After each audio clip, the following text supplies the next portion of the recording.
Hello friends, I am Dr. Suchita Vishwakarma, Assistant Professor, Department of Management, School of Management Sciences, Lucknow. Welcome you all to the series of lectures on supply chain and logistics management. Today our topic of discussion is going to be global supply chain. In all our previous classes and discussions, we have understood in quite detail and in quite depth that what supply chain is all about. And today we are going to take it further ahead in terms of the concept of globalization and in terms of global supply chain. Now, over here we need to understand that before talking about this integrated concept of global supply chain, we shall understand that what is the meaning of global and how and where globalization term came or concept evolved. So, globalization is basically a phenomena where the companies are not restricting themselves in the premise or the boundaries of one country, and where the companies are basically extending their products and services offerings to all the to major parts of the world. It may be in two to three countries, or it may be in more than those countries. So, we need to understand that what are the different advantages, why companies nowadays are so much into global supply chain, and is it something that has evolved recently only, or used to happen from earlier days only.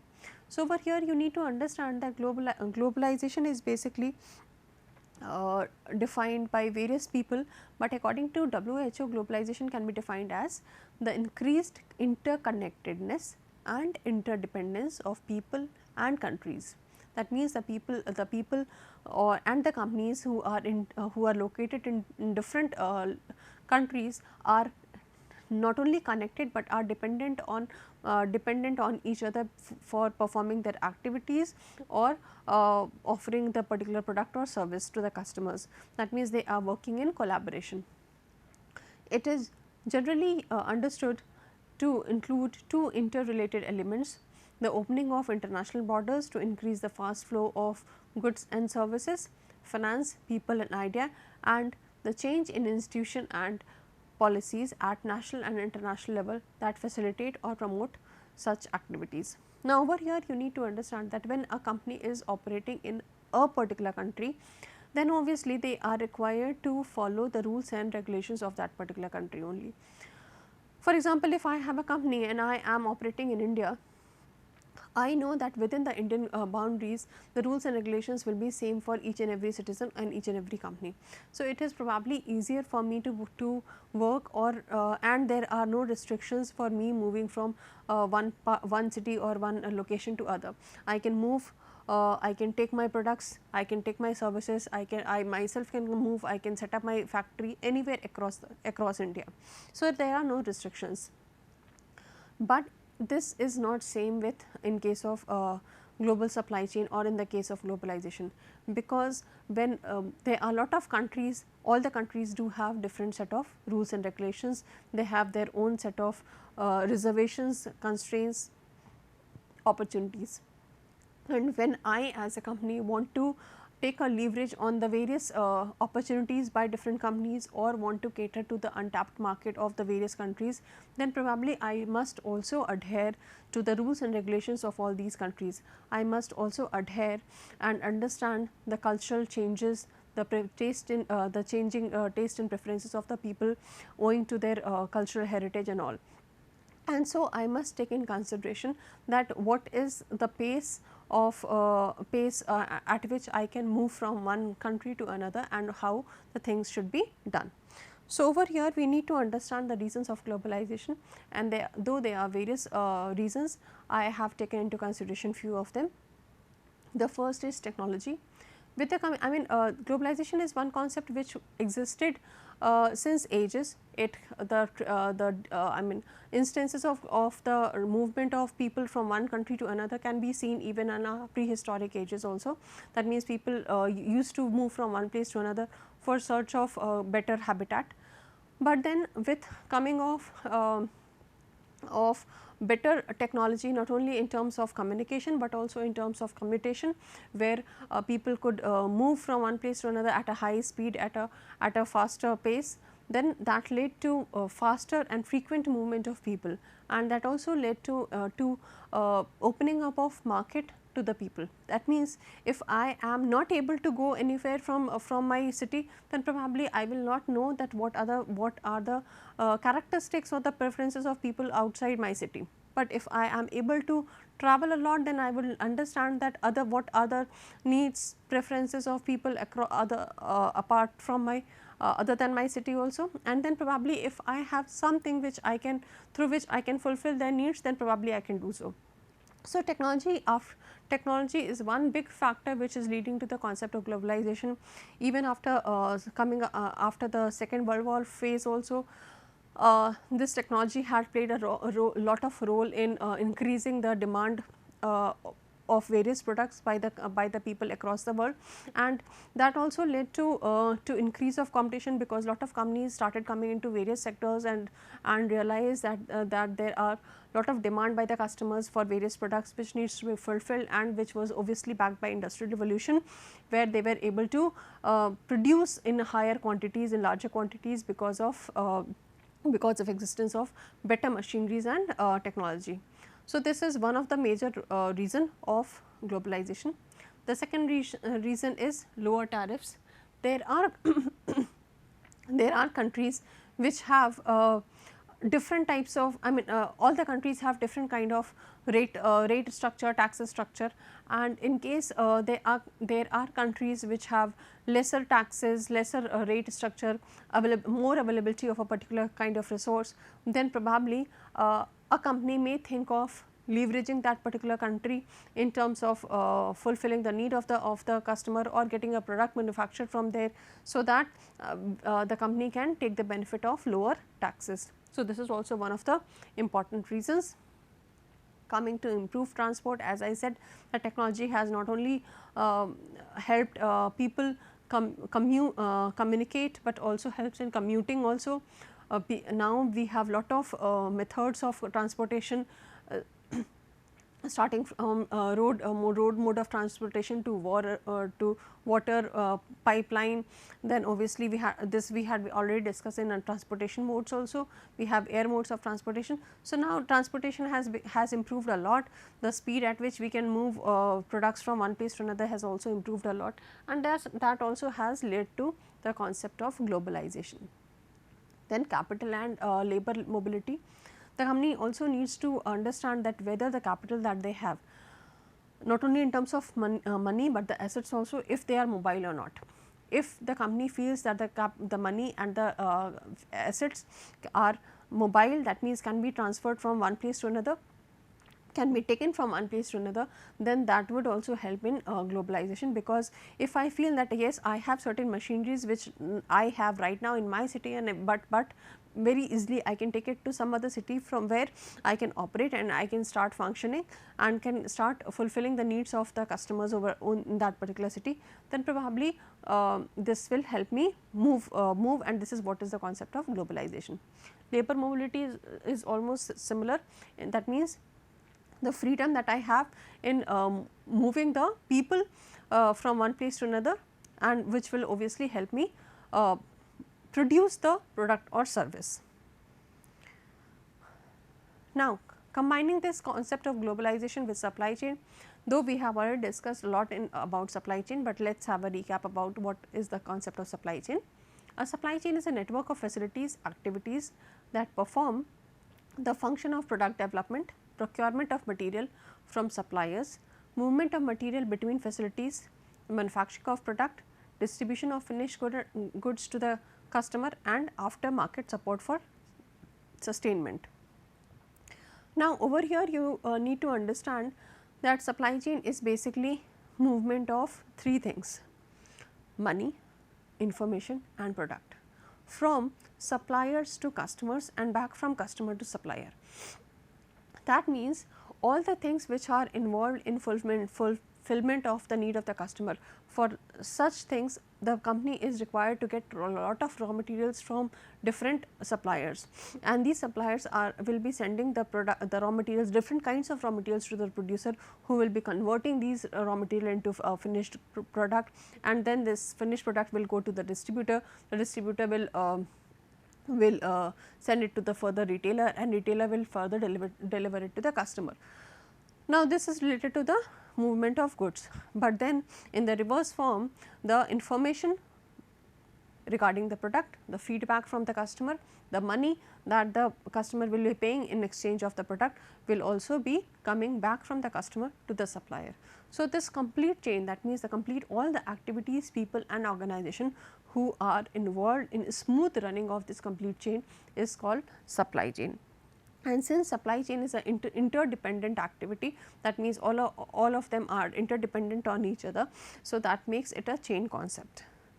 So, as over here you can see in this diagram that they are suppliers from which the manufacturer is getting the raw materials, manufacturer then converting it into finished good, then it is going to distributor to retailer, then consumer, and so this is a complete supply chain.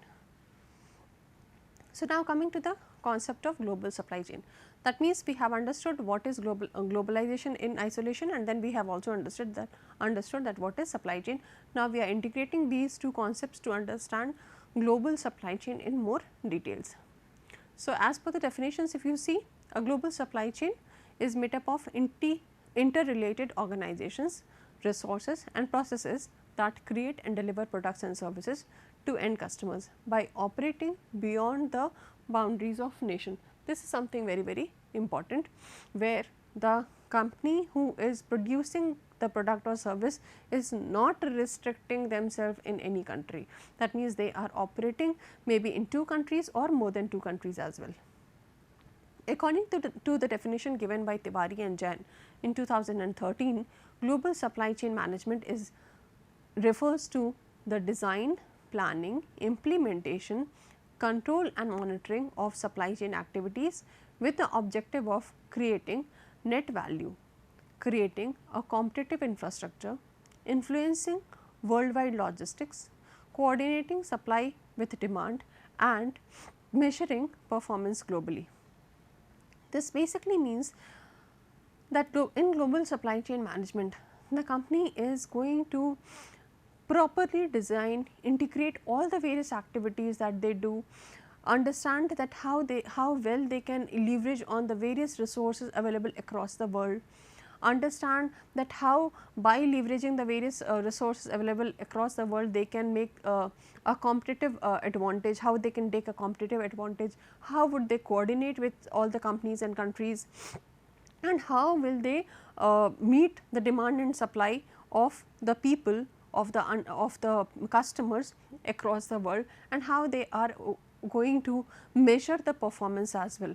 That means, it takes in consideration all the aspects of management in a holistic manner.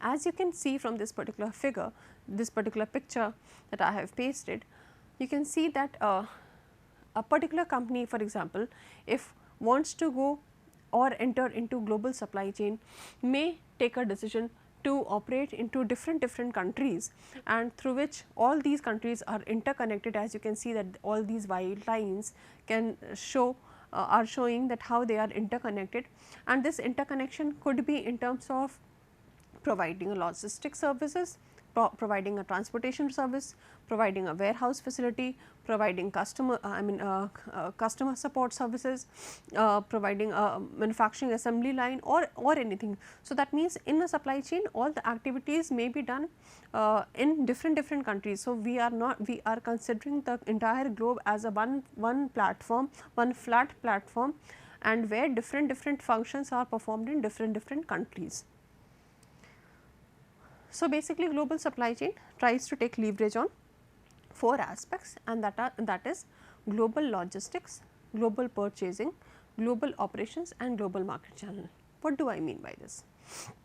I simply means that since in the previous picture, as we had seen that the company was trying to leverage on was trying to operate through various countries. So, that means the company will have to operate or will have to take the advantage of logistics across the world. Logistics now we may again recall what logistics is. Logistics is all about transportation, warehousing and flow of or movement of products from supplier to customer.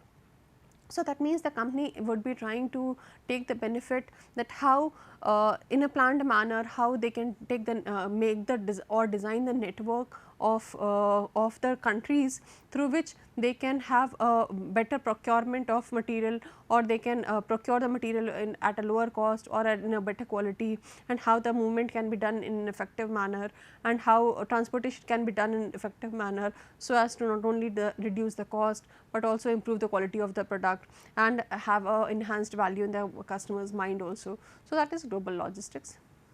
Global purchasing, that means the company is not restricting themselves to procurement of raw material from one country only. They can purchase the material from any part of the world. It may be because of the cost of the raw material or easy availability or ample availability of the product in that particular part of the world. Then global operations. Global operations means that the company would try to take advantage of operating or having their activities at different locations, so that they are able to satisfy their customers across the world. And then global market channel, that means the company will also have their distributors, the retailers in all the parts of the world, so that they are more accessible and available at all the places. Now, over here we would like to understand this global supply chain in a more effective manner.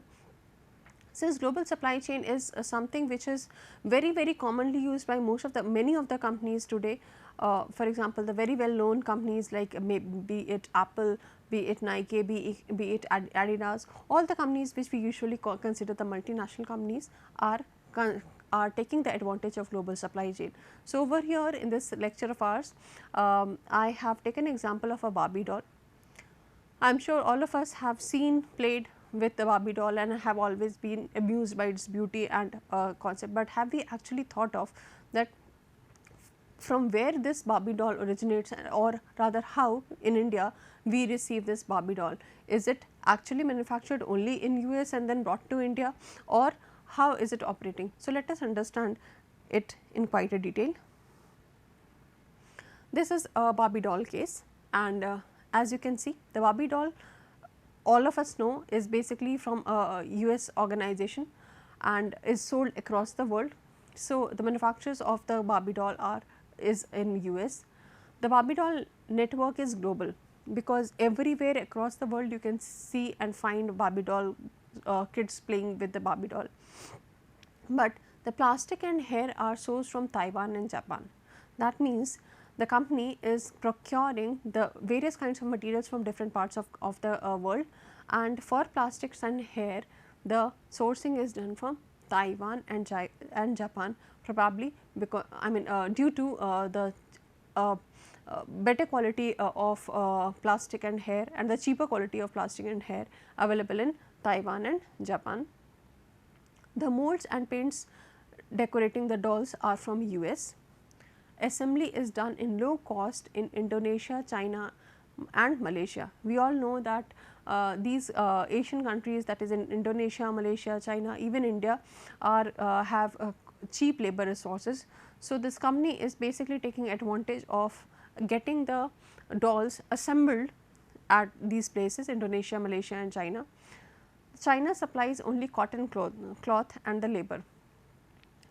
The export value of doll in Hong Kong is $2, that is 35 cents for Chinese laborers, 65 cents for material and rest for transportation and profit. That means if the cost of production at Hong Kong includes everything from the labor to material and transportation, and all of them together makes only $2, while the doll is actually sold at $10 in US, which includes transportation, marketing, wholesale and retail in US. Now, once the doll has been manufactured in Hong Kong at $2, then it is sent to various parts of the world, including US also. There the marketing activities are done, wholesaling and retailing, warehousing is done. That also leads to increase of cost. So, probably after increasing of cost, I mean after addition of all these costs to $2 and then adding up the margin or the profit percentage, the Barbie doll is actually sold in US at $10. The Barbie doll is made in several countries with their cooperation. So, over here you can see that this Barbie doll, which is basically a product of for kids, is not made at is not something which is manufactured at one place, but is manufactured at multiple places. Okay. So, let us also discuss the advantages of global supply chain. The global supply chain helps increase sales and profit. Now, since the companies are actually leveraging on the availability of cheap labor resources in different parts of the world. So, they are able to produce at comparatively lesser cost, and hence the sales and profit would increase for the company. Since they are operating into multiple countries, and they are trying to fulfill the demands of people across the world. So, they will have a more of potential for expansion also for the particular product. For example, if for taking the example of the Barbie doll, since such kind of dolls were not very much available in different kinds of countries. So, there was more scope for Barbie doll manufacturers to offer their products into different parts of the world. Then coming to the third advantage, which was diversified business and trading. The companies, when enter into global supply chain, they obviously try to understand the different countries also, and by entering into different countries help them also understand and identify the different kind of products and services required by the customers there. So, that would probably help the company offer similar or related or unrelated product, and which are demanded by the other country. So, probably that will help the company provide a opportunity of diversifying their business and trades across the world. Coming to the next advantage, which is competitive advantage. Competitive advantage simply means that the company is able to beat their competitors by either the cost benefit or providing certain features or adding certain values to the product, which is leading to more preference of their product in terms of the customer. That means, if I am for example, if I am offering one product which is at let us say 5 rupees, which is offered by competitor, a similar product is offered by competitor at let us say 8 rupees, then obviously the customer would prefer my product if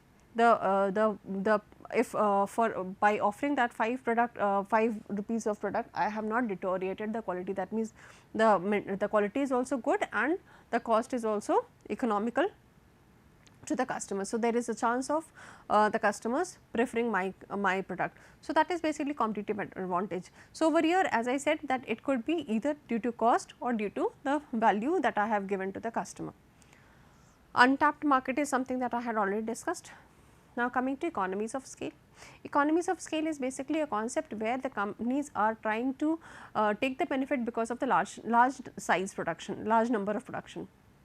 For example, if I am producing a particular good in say 10, 2, 3, 5 numbers, the cost spread of the fixed cost on these 10 products will be let us say x rupees, and if at the same by incurring the same fixed cost, if I am able to produce my good at if I am able to produce 100 quantities of product, then obviously the cost of production per unit will go down. So, this is what is called economies of scale, where the companies are trying to increase up the scale of production and take the benefit of that.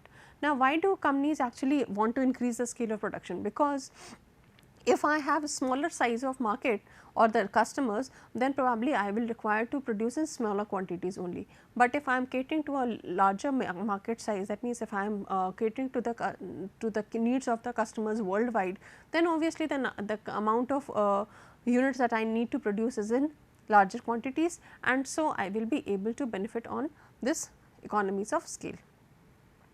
Then the next concept is opportunity to increase innovation. By operating into different countries, I may take the leverage of technology available in that part of country. For example, if I have a company in India and we know that technological advancement in India is not at that pace at which it is there in Japan. Now, since I have started now, if my company has gone global and I have started operating in Japan also, then probably by their operating in Japan, probably I will be able to know that what is the kind of what are the different technologies available there, and it will become easy for me to adapt, rent out or purchase or even innovate or do researches in those particular areas, so that I can improve the performance of my product, and then sharing expertise and upskilling a new market or work. So, global supply chain also helps the companies to as I said, also help the companies to increase their expertise in different areas, because we are working with diverse kind of people which have diverse kind of skills and capabilities. So, sharing of knowledge, sharing of information across by these people helps us to develop more and take the benefit of the same. Now, coming to the disadvantages of global supply chain. The disadvantages includes increased of competition. Obviously, yes, the competition will increase, because since earlier I was operating in my country and there were only few competitors who were there in my country. But now with coming of global supply chain, globalization, companies from all across the world can start coming in my country and can start offering similar kind of product which I am offering. So, obviously, I will have a more of competition. The second disadvantage is longer lead time. That means lead time basically means the waiting time. Since for example, if I am a customer who is in India and I want a product which is manufactured in, let us say, US. Now, I know that for coming up of a product from US to India will take a lot of time, let us say 10 days, because that particular product may be of a bigger size which cannot be transported through air. So, probably some other mode of transportation has to be done, maybe water or through road or through something else, intermodal or multimodal, whatever. So, that is going to take a time of, let us say, 10 days. Now, it is up to customer that whether he is ready to wait for 10 days to get his product or not. If not, then obviously I may switch to as a customer I may switch to other product which is available in my country itself. But if I feel that that particular product which I have ordered or I am wanting to have from another country, let us say US again, then probably that product should provide me certain value in terms of money or value in terms of benefits. If that is providing so, then probably I am ready to wait for 10 days. So, that is what it is, longer lead time. Longer lead time is the waiting period is long, because the companies are operating into different countries which are distantly quite apart. Then the third is reputational risk. Obviously, the customer's perception is very different in different parts of the world. Their expectation, the standards, everything is different. So, a company, for example, if even though if is having a standard set of procedures or components and is offering the same standards or components worldwide, may have different representational value for different types of customers across the world. So, that may leads to a lot of reputational risk to the company also. Then the other disadvantage is fluctuation in exchange rate. Fluctuation in exchange rate means that the currency of the different countries are fluctuating, that means they are changing, and since there is a change in day to day fluctuation of the currency.